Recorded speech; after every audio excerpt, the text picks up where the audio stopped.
ಸತ್ತಿದೆ ಅಂತ ಅಂದ್ಕೊಂಡಿದ್ದಂತಹ ಮಗು ಏನಾಯ್ತು ಗೊತ್ತಾ? ಆಕ್ಸಿಜನ್ ತೆಗೆದ್ರೆ ಮಗು ಸಾಯುತ್ತೆ ಅಂತ ಹೇಳಿದಂತಹ ಖಾಸಗಿ ಆಸ್ಪತ್ರೆ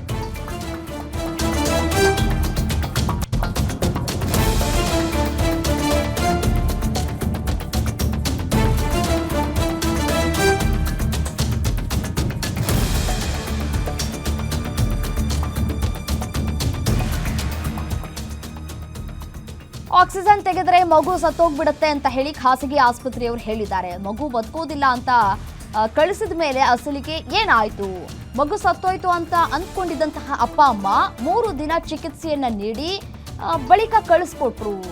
ಆದ್ರೂ ಪವಾಡವೇ ನಡೆದಿದೆ ಅಂತ ಹೇಳಿ ಮಾಹಿತಿ ಸಿಗ್ತಾ ಇದೆ. ಮಗು ಸತ್ತಿದೆ ಅಂತ ಊರಿಗೆ ಕರೆದೊಯ್ತಾ ಇದ್ದಂತಹ ಪೋಷಕರು ಮಾರ್ಗ ಮಧ್ಯೆ ಆಂಬ್ಯುಲೆನ್ಸ್ ನಲ್ಲಿ ಇದ್ದಕ್ಕಿದ್ದಂತೆ ಉಸಿರಾಡಿದೆ ಮಗು. ಮೃತಪಟ್ಟಿದೆ ಅಂತ ಭಾವಿಸಿದ್ದಂತಹ ಮಗುವಿಗೆ ಪುನರ್ಜನ್ಮ ಸಿಕ್ಕಿದೆ.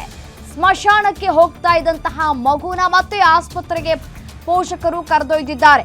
ಮೂಡಿಗೆರೆ ತಾಲೂಕಿನ ಲೋಕವಳ್ಳಿಯ ಕಾಫಿ ಎಸ್ಟೇಟ್ನ ಕೂಲಿ ಕಾರ್ಮಿಕರ ಮಗು ಸುಪ್ರೀತ ಹರೀಶ್ ದಂಪತಿಯ 5 ದಿನಗಳ ಮಗು ಕೂಡಲೇ ಮೂಡಿಗೆರೆ ಆಸ್ಪತ್ರೆಗೆ ಕರೆದೊಯ್ದು ಪ್ರಾಥಮಿಕ ಚಿಕಿತ್ಸೆಯನ್ನ ನೀಡಲಾಗಿದೆ.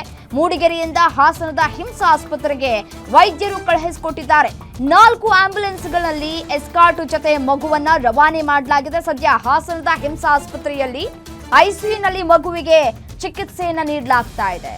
3 ದಿನಗಳ ಕಾಲ ಐಸಿಯುನಲ್ಲಿ ಚಿಕಿತ್ಸೆಯನ್ನ ಕೊಡಲಾಗಿತ್ತು. ಆದರೆ ಮಗು ಬದುಕು ಉಳಿಯೋದಿಲ್ಲ, ಆಕ್ಸಿಜನ್ ಅನ್ನ ತೆಗೆದ್ರೆ ಮಗು ಉಸಿರಾಡೋದಿಲ್ಲ ಅಂತ ಹೇಳಿದ್ದಾರೆ ವೈದ್ಯರು. ಖಾಸಗಿ ಆಸ್ಪತ್ರೆಯವರು ಮಾಡಿದ ಎಡವಟ್ಟಿನಿಂದಾಗಿ ಆ ಮಗು ಸತ್ತೋಗ್ಬಿಟ್ಟಿದೆ ಅಂತ ಹೇಳಿ ಪೋಷಕರು ಅಂದ್ಕೊಂಡು ಆ ಮಗುವಿನ ಅಂತ್ಯ ಸಂಸ್ಕಾರಕ್ಕೆ ಸಿದ್ಧತೆಗಳನ್ನು ಕೂಡ ಮಾಡಿಕೊಂಡಿತ್ತು ಇಡೀ ಕುಟುಂಬಸ್ಥರು.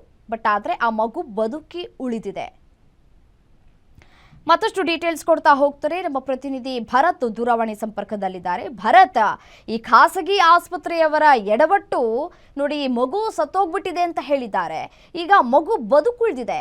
ಈಗ ಸದ್ಯಕ್ಕೆ ಮಗುವಿನ ಆರೋಗ್ಯ ಹೇಗಿದೆ? ಮಗು ಐಸಿಯುನಲ್ಲಿ ಚಿಕಿತ್ಸೆ ಪಡೆದುಕೊಳ್ತಾ ಇದೆಯಾ? ಚೇತರಿಕೆಯನ್ನ ಕಾಣ್ತಾ ಇದೆಯಾ ಅಂತ ಹೇಳಿ.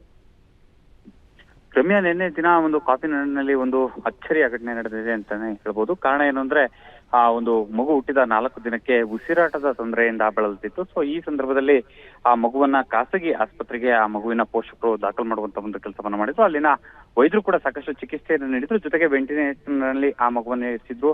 ಅದಾದ ಒಂದು 4 ದಿನಗಳ ನಂತರ ಆ ಮಗು ಬದುಕೋದು ಕಷ್ಟಕರವಾಗಿದೆ. ಸೊ ವೆಂಟಿಲೇಟರ್ ನ ತೆಗೆದ ನಂತರ ಮಗು ಮೃತಪಡುತ್ತೆ ಅಂತಕ್ಕಂಥ ನಿಟ್ಟಿನಲ್ಲಿ ವೆಂಟಿಲೇಟರ್ ನ ತೆಗೆದು ಆ ಮಗುವನ್ನ ಆ ಪೋಷಕರಿಗೆ ಒಂದು ಹಸ್ತಾಂತರ ಮಾಡುವಂತ ಒಂದು ಕೆಲಸವನ್ನ ಮಾಡಿದ್ರು. ಆ ಪೋಷಕರು ಕೂಡ ಮಗು ಮೃತಪಟ್ಟಿದೆ ಅಂತಕ್ಕಂಥ ನಿಟ್ಟಿನಲ್ಲಿ ಆ ಮಗುವನ್ನ ಆಂಬ್ಯುಲೆನ್ಸ್ ನಲ್ಲಿ ಒಂದು ಅಂತಿಮ ಒಂದು ಅಂತ್ಯಕ್ರಿಯೆ ನಡೆಸೋದಕ್ಕಾಗಿ ಅವರ ಮನೆಗೆ ತೆಗೆದುಕೊಂಡು ಒಂದು ಕೆಲಸವನ್ನ ಮಾಡ್ತಾರೆ.